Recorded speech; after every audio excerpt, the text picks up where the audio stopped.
a distinguished chair of the 8th International Conference on Innovation, Entrepreneurship and Economy for Sustainable Development, Mr. Sai Prakash Leomuthu, CEO of Sairam Group of Institutions, Honorable Deputy Vice Chancellor, University Technology Petronas, Malaysia, Professor Dr. Nur Hisham B. Hamid, Convener of SIMS Conference 2018 and Director of Sairam Institute of Management Studies, Professor Dr. K. Maran,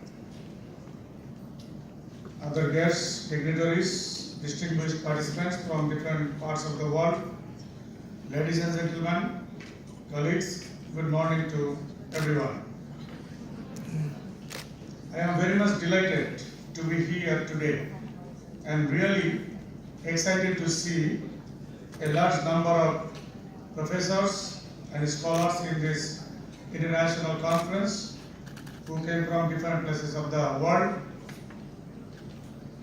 Distinguished participants, ladies and gentlemen, it's a great honor for me to deliver a keynote speech at this very important conference on innovation, entrepreneurship and economy for sustainable development, organized by Sairam Institute of Management Studies of Sairam Engineering College.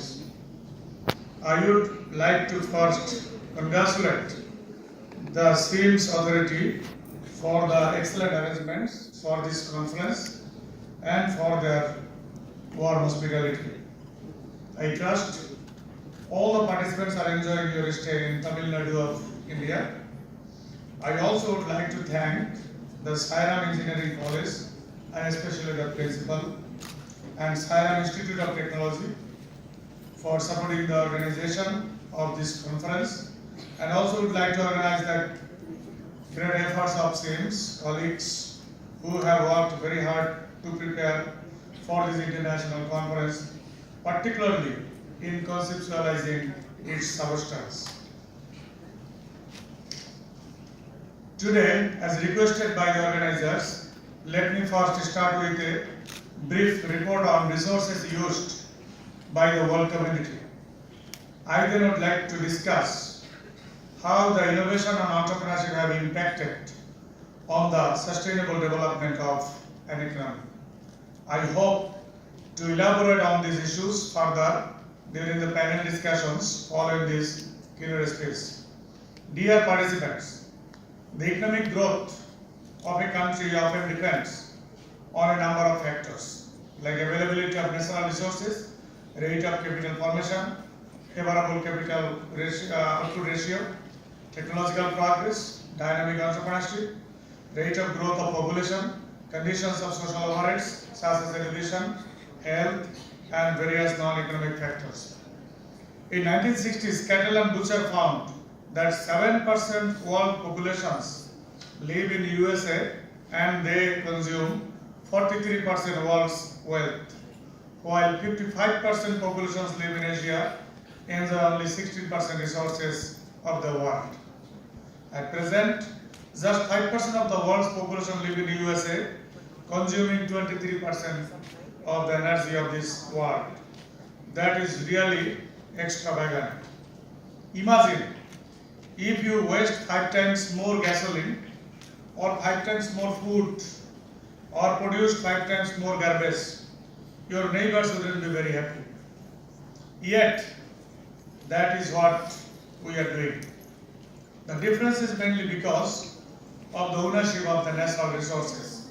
However, these resources are not unique for certain countries, but its existence cannot expedite the economic growth without the development of entrepreneurship. If we look at the literature, we see a neglected role of entrepreneurs as innovators in developing countries. Joseph Schumpeter pointed out a century ago that entrepreneurs are often innovators, bring new goods and technologies to markets, open up new markets, processes and ideas, and commercialize new knowledge. However, it is often mistakenly suggested that innovation by entrepreneurs is less important for growth in low-income developing countries than in more advanced countries. But the economic growth of the country not only depends on natural resources, but also on the effective use of those resources. Whether developing countries are able to profit from the advantages of technological backwardness clearly depends on their social and absorptive capabilities. Therefore, for developing countries, innovation does not only refer to the capacity to creatively absorb technology.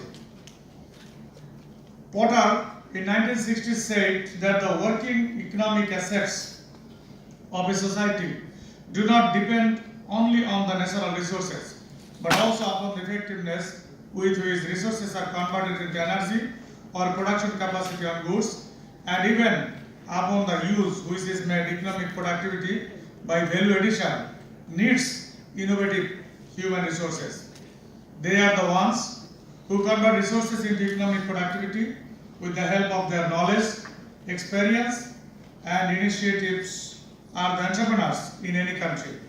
Ladies and gentlemen, it has also been recognized in research that not all opportunity exploitation will necessarily be in society's best interest. Entrepreneurs are persons who are ingenious and creative in finding ways that add to their own wealth, power, and prestige. Entrepreneurial talent can be allocated in ways that retard economic development. This conception of entrepreneurship is broader than that of entrepreneurs who run their own businesses. It includes managers of multinational firms, state enterprises, non-profit organizations, and a variety of dynamic entrepreneurs within the organizations. The second strand of research focuses on the firm as the key economic actor. The firms include owner-operated firms, incorporated joint stock companies, state-owned firms, joint ventures, and subsidiaries of multinationals. These firms are the units that make the key decisions on investment, on branching into new activities, or relocating to other countries. The third research tradition deals with an important subset of firms, such as owner-operated enterprises. The entrepreneur is one who is both owner and actively involved in running his or her own business. Therefore, development of entrepreneurship proved to be a critical resource and is an important factor in economic growth of any country. There is a paramount importance of this segment in a developing country for the generation of employment and increase of productivity. Entrepreneurship development is also the precondition for sustainable development of an economy.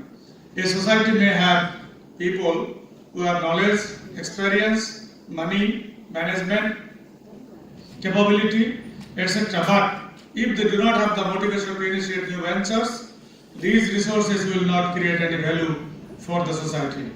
Therefore, these requires cooperation in stimulatory, supporting, and sustaining activities by the policymakers and by the incubator organizations. That is why renowned psychologist Abraham Harold Maslow said that the most valuable 100 people to bring into deteriorating society would not be the economists or politicians or the engineers, but rather 100 entrepreneurs. Dear colleagues, although research at the intersection of the fields of entrepreneurship, innovation and economic development is still in infancy, we need to address all these three issues together to achieve sustainable development. In today's world, with all its social, economic and environmental challenges, knowledge is the prime source of innovation and sustainable value and wealth creation. That has also been mentioned by Professor Maran this morning in his welcome speech. We need creative thinking and approaches, because more of the same we will not create the sustainable solutions we need. The development and productive use of knowledge is therefore becoming the key process of value creation for the organizations as well as for the societies. In today's knowledge economy, these values will lead to medical results. Hence, the passion, talent, creativity, freedom, and responsibility are needed for achieving excellence in any economy of the world. Therefore, in conclusion, we can say that entrepreneurs, innovation, and entrepreneurship will be of increasing importance given the current and future challenges facing global development. This includes persistent global inequalities, growing vulnerability of the countries to external shocks, including financial crises, natural disasters, and the threats of climate change. To meet these challenges, innovative entrepreneurship is indispensable. In the light of these challenges, the very concept of entrepreneurship needs to be broadened. In particular, we shall have to recognize the growing roles for social entrepreneurship, public entrepreneurship, institutional entrepreneurship, and even non-state sovereign entrepreneurship for the sustainable development of any country. Thank you very much for your kind attention, and I hope this conference will be a great success. Thank you.